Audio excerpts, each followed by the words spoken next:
Hi, this is Don Bradway with Redoubt News, and I am pleased and honored to be speaking with my friend Bill, Wild Bill for America, Finley, and we're in Montana, where Bill is taking a working vacation, and it was an opportunity that I wanted to grab so I could come over and talk to Bill about what happened with his recent little foray into Canadistan.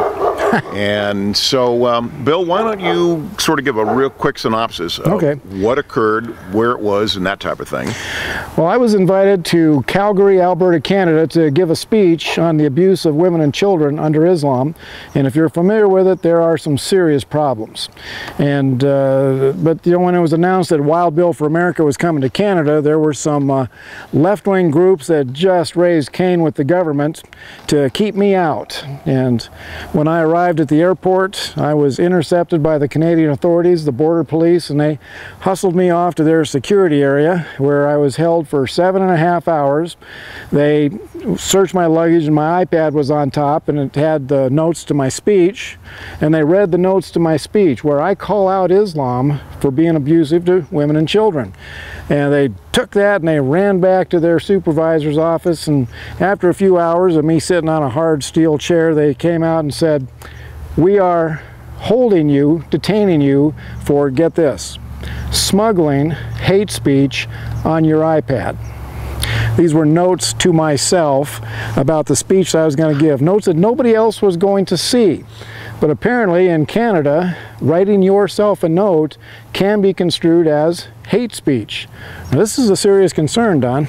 Okay, and they were doing this because Canada has passed a law about hate speech, supposedly about all religions. Is that true, or is it just specifically calling out Islam as you can't speak against Islam? Well, it is Islam that is pushing for the hate speech laws all around the world, and the United Nations is 100% behind them. They want to make it a criminal offense to criticize Islam anywhere in the world. It's happening in Canada. It was the Muslims that pushed it through, and it's coming to the USA. I was going to ask you, do you see this happening here in the United States? Well, has it happened yet, or is it going to happen? Well, let me put it this way. The hate speech enforcers are in the United States, and they are active on the college and university campuses. These are the Antifa terrorists that we see abusing conservative speakers, burning buildings, wrecking cars. They are the beginnings of the hate speech in America. They are in essence enforcing hate speech already on college campuses. You see what happens when a conservative speaker is called in. Right. So, you know, the college campuses are poison today against America, and they're probably the most dangerous organization we are facing today as far as American freedom goes. Right. So once they get the hate speech laws passed, then they will be able to take us to court to silence us, instead of using the thug tactics that we're now seeing on college campuses. And I believe that I have been reading that there are various entities that are considering that speaking about Christianity is considered to be hate speech.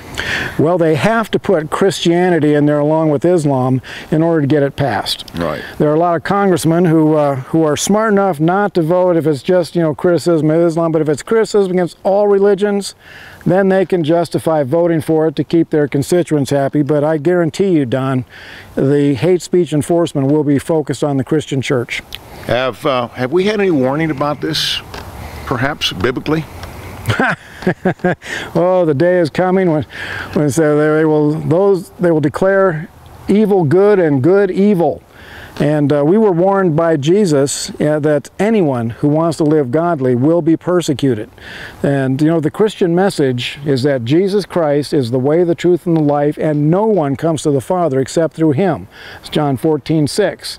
Muslims hate that, and Christians cannot avoid telling people that, because we are commanded to speak the truth. So that means that these hate speech laws are going to literally set up a war between the Christian church and the U.S. government. Hate to see those days coming, but you know what? If they bring it on, we will stand up and be faithful to the gospel message. In fact, you know, the message of the cross was what the United States was founded upon. And it was, the Bible was the primary textbook in American schools for the first 230 years of this nation's history. How we got so far away from our godly heritage is just beyond me. And that, my friends, is why the USA is in such a pickle today. Every major problem this country is facing can be traced directly to walking away from the biblical principles upon which this country was founded. If you were invited to return to Canada, Stan, would you do that? Yes, I would. In fact, that's in the works. There are a lot of Canadians that are very upset about what was done to me up in Canada. They want to put together a 1 million-man march up in Edmonton, and they asked me to speak, and I told them, yes, I would. I will be there. We need to stand with our Canadian brothers and sisters because, you know, the same problems are cropping up here. Both countries are facing the same kind of enemies of freedom and the enemies of faith. There are those who are saying, well, Bill, you knew that they had this law in the books. Why did you go anyway? You know, because I just could not imagine that speaking truth could be a crime in a Western civilized country. Very good. And didn't you tell me that there's actually an affirmative defense?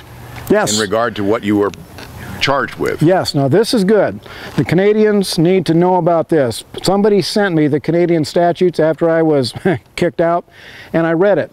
And here's this. Of the hate speech laws, it is an affirmative defense if you're charged with hate speech if you were speaking the truth. So Canadians, feel free to speak up about the dangers of Islam because that is true. You don't have to make up any lie to make Islam look bad. Islam makes itself look bad, and you have the freedom to speak the truth about Islam, even if there are hate speech laws on the books. How has this fracas impacted you personally? Well, it's kind of a shock to, being a 20-year law enforcement veteran, to be taken into custody by other law enforcement officers. They took my iPad, they seized it, they sent it to Ottawa for a forensic investigation to see what crimes they can charge me with, and they're going to send it to the taxing authority to slap me with a tariff on the smuggled goods, which is my own words to myself. So it was humiliating. It was a long, hard trip for nothing. And it's a frightening thing to think that people in North America are being subjected to this kind of unfair treatment. Literally, the Canadian law enforcement authorities were enforcing Sharia law. When you think, and I'm sure that's not their intention, but that's what the Muslims are going to see it as. This infidel who stands against Islam was captured by the Canadian police and dealt with. So I would not say that this was for naught, because had you not gone down there and been arrested or at least seized, I don't know that you were necessarily, you were detained, but then you were deported, but had that not happened, we would not know how bad things are in Canada, or Canada stands, you're right. I've chosen to start calling it. So there's notoriety, which I think in this case is extremely important, because once we found out, I was honored to be part of the 10 folks that you sent a text to and said, hey, I've been arrested, and so we rallied the troops per your request. Yep. Had we not done that, people would not know how far things have gone. Yeah. This is frog boiling, and this is a classic example of that. Yes, I think the Canadian citizens were shocked that somebody could be detained by the police for writing themselves a note. I mean, what's going to happen to the little old lady walking through the mall carrying a book by Pamela Geller? Oh, you know, I mean, seriously, this is how bad it could get. And the hate speech laws are written so vaguely that it gives the governing authorities a lot of latitude. And one of my fears as a law enforcement officer is that these laws could be used to seize children from the families where they suspect that hate speech is being propagated. And you know who that would target. Absolutely. Christians who teach that Jesus Christ is the only way, that Islam is a false religion. People could lose their children, and that's a very frightening thought. There are people that say that you hate Muslims. What's your response to that, Bill? You know, I have never had a problem with a Muslim. I was in Dunkin' Donuts a few weeks ago, and I was reading one of Pamela Geller's books, and the only other customer was about a 400-pound Muslim from Saudi Arabia. His name was Adib, and I know that because when he saw that book, we had a conversation. But it was a fine conversation, and now we meet on Thursdays to discuss Islam and American culture and so on. So no, I have no problem drinking coffee with any Muslim who wants to have a talk. But you know what I do hate? I hate the religion that takes razor blades to little girls. I hate the religion that straps bombs on children and sends them out to kill people. I hate a religion that beats dogs to death because they think they're unclean. And I hate a religion that allows a father to slit his daughter's throat if she has the wrong friends or if she acts too Christian or too Western. So yeah, you know what? There are things I hate about Islam, but I can't say that I hate the Muslim people because I've never had a real problem, a face-to-face problem with a Muslim. And this really speaks to exactly what we as Christians believe, and that is we hate the sin and we love the sinner. And I think this is what people need to remember. It is, we don't hate the Muslims, and we will pray for them. We pray that they would come to see Jesus as their Savior, the only way they're going to get to heaven. Absolutely, but flip side of that coin is that we will also stand strong against those who come into our country to force Islamic values on the USA. We will defend our children, we will defend our women, and we will defend the cross of Christ.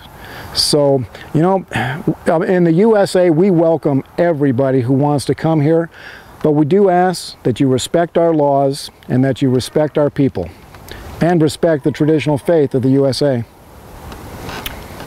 Well, anything else that you wanted to let folks know about? Yes, there's a lot of people who are concerned. They want to make a difference. And one thing that I can say to the people in the USA and Canada is speak out. There's a reason why Islam is trying to pass hate speech laws, is because Islam is scared to death of open and honest discussion of the issues. And since I read the Canadian statutes, as long as you're telling the truth, you cannot be charged with hate speech. So wake up, Canadians and Americans. It's time to find your faith, find your courage, and find your voice. Speaking out works. We have freedom of speech here in the USA, and we often say, use it or lose it. There we go. So get busy, folks. Don't just sit around saying, oh, somebody ought to do something. You need to do something. That's exactly right. So anyway, send me a note. You can find me on YouTube as Wild Bill for America or on Facebook, and let's talk. Let's get connected. Let's strategize about what can be done to protect both of our countries from this insidious hate speech nonsense. Well, I'm Don Bradway with Redoubt News, and it's been my honor and my pleasure to be with my friend Bill Finley, and thank you for watching. Goodbye, everybody, and America and Canada bless God again.